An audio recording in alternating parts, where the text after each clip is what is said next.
Hello and welcome to Hoteliers' Voice for the Stratford-Upon-Avon edition of the Roundtable Roadshow, where I'm highlighting a very pertinent issue within our industry, non-negotiable guest security, particularly in light of the Travelodge issue, where a guest gained access to another guest's room. Now, we are being presented from this by Andrew Evans, the sponsor of this segment from Keystep Solutions. And as part of the breakout discussions at the Roundtable Roadshow, we hear from a number of hoteliers in the room about how they're addressing this problem with their staff and introducing new policies. Now, we'd love to hear from you about what you're doing to introduce policies and protect guest security. Either comment in the podcasts or send us a comment through Hoteliers' Voice on LinkedIn or email me, ryan@hoteliersvoice.com.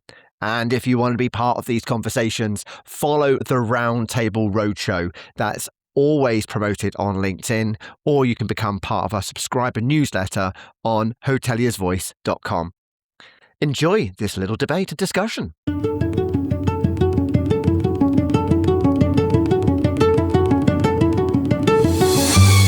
Hoteliers' Voice. Exploring opportunity in hospitality with Ryan Haynes. Hear from the people making a difference. From revenue to operations, marketing to digitalization. Learn the thinking behind their decisions.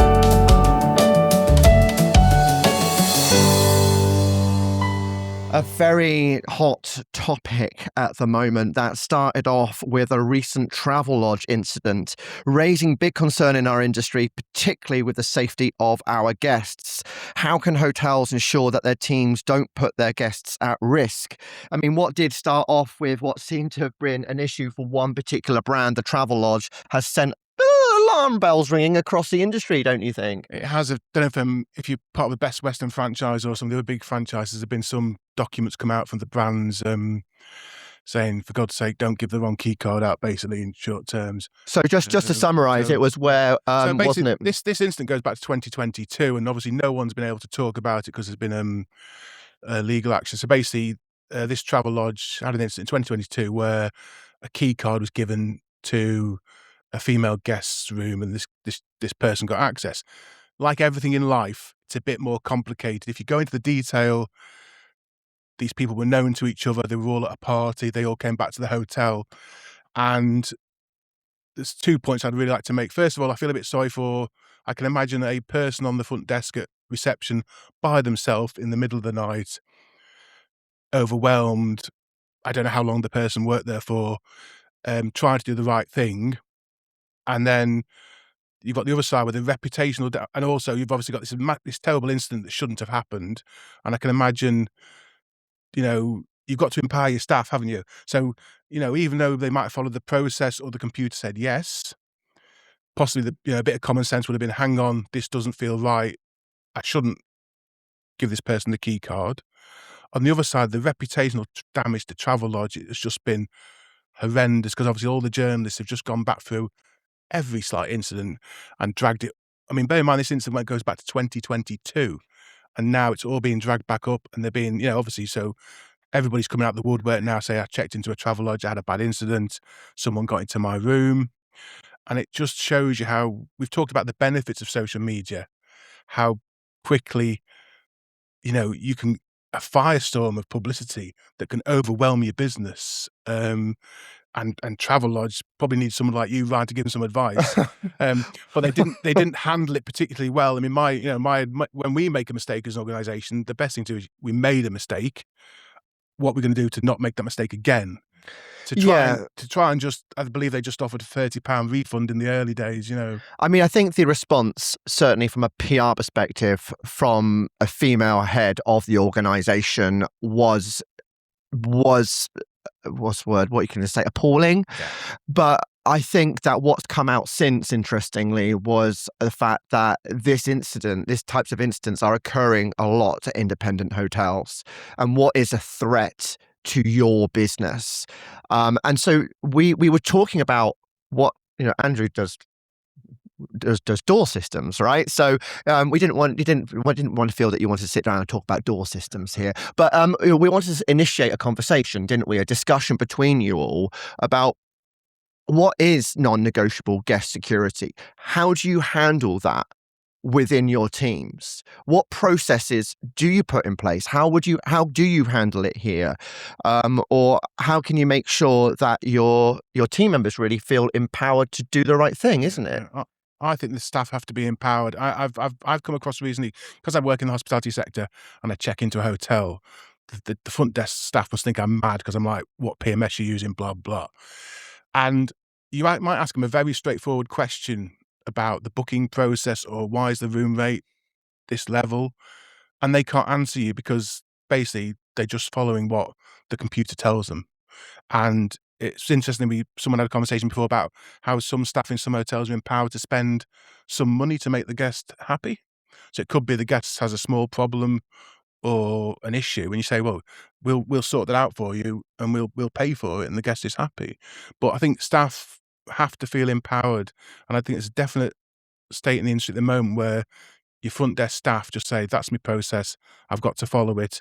I daren't deviate from that process, even though common sense is telling me to make the guest happy, I should do this, not what's been written down in the manual." I mean, that's the thing. I mean, to create a key card for a room, you've designed it to be really easy, right? Yeah. And that's what guests know. They know it's easy for you to create a card.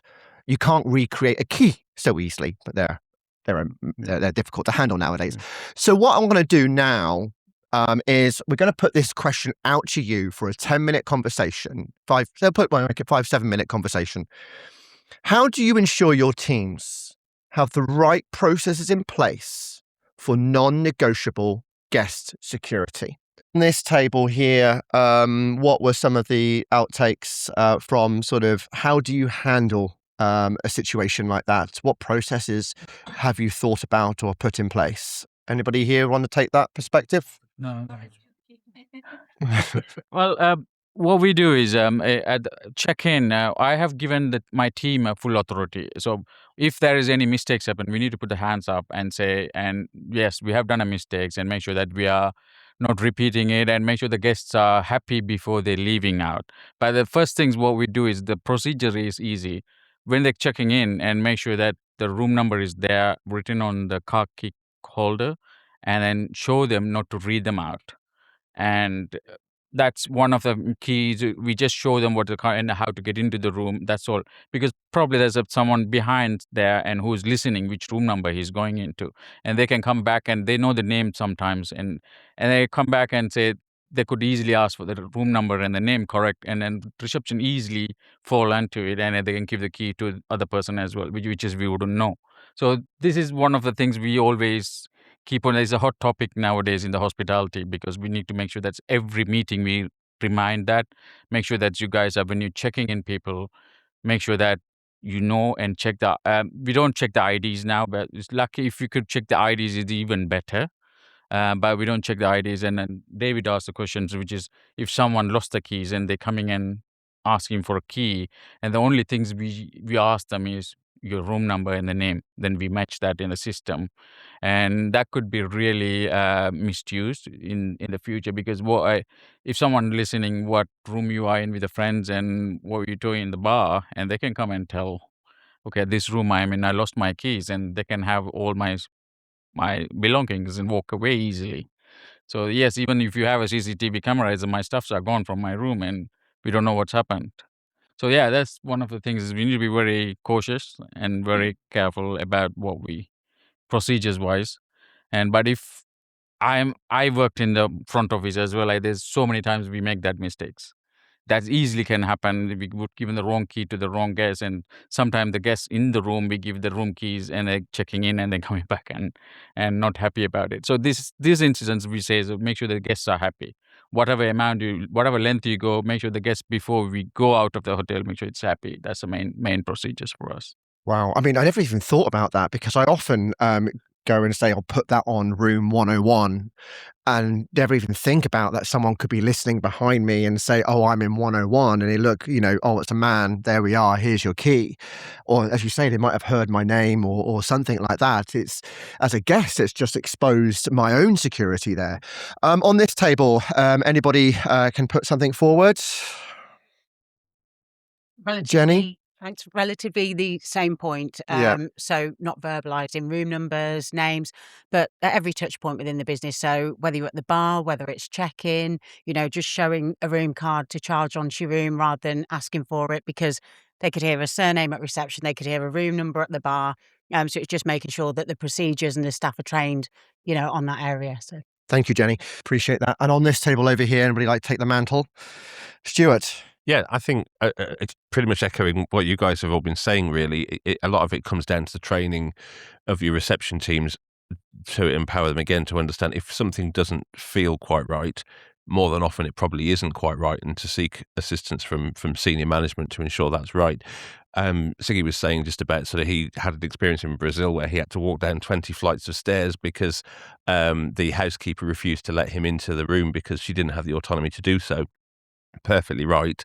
And I think making sure that they understand exactly what they should and shouldn't be doing is absolutely key, because like with that Travelodge experience, just the slightest tweak from deviating from the norm, unfortunately, has created a significant issue for them. Lovely. Thank you very much. Okay, so on the final table, any hotelier here can contribute? You, Anushka?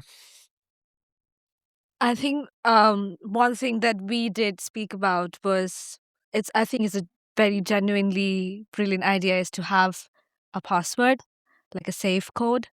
So when you check in, you're being given a safe code, and you or whoever you trust in your room can know about the safe code, and you can ask the reception and they can issue your card. So I think that's a brilliant idea that we wanted to add on. If there's anything else. Fantastic. Yeah. And then finally, just to sum up then, Andrew, thoughts on those pointers there? So there's two parts for me. There's the technology part in it. I think you've got to have a PMS interface to your lock system. So at least when they come back and they issue, the amount of key cards that are issued incorrectly to the wrong room, predominantly when it's not done through the PMS. So you come back, you check the name of the person, check the name at the basic level, issue the key. I think talking around the table, first of all, you've got to empower your staff, that they got to feel, listen, I'm really sorry. So the housekeeper, they said, I'm really sorry, sir, I can't give you the key. You got to empower your staff, and I think it's going to have to be, you're going to have to ask for ID. I can't see any way around it. Say either you get the original guest to say you're going to come down and get the key and give us some ID, or if it's a couple, see some ID of the other party. I can't see any way around it, because the cat's out of the bag now, isn't it? You're not going to be able to say, oh, we didn't know now, because it's been in the media so much. Yeah. Excellent. Absolutely. And hopefully, people listening to this will be able to contribute some of their ideas and their thoughts around, how they handle it in their hotels, and ways in which perhaps the industry itself can look to implement new processes and procedures. Our industry is facing changes from all directions, whether it's macroeconomics, regional regulations, governmental policies, or guest sentiment and expectations. So we all need to work together to find those solutions, which is exactly why I run the Roundtable Roadshows, bringing you all together into a room. And so I really hope that this has sparked your imagination and your excitement to come and get involved and join one of our sessions. Please get in contact. And if you want to host one of these in the area in which you are, I can come along and help you do that. So Ryan at hoteliersvoice.com. Thanks for listening. Ciao for now.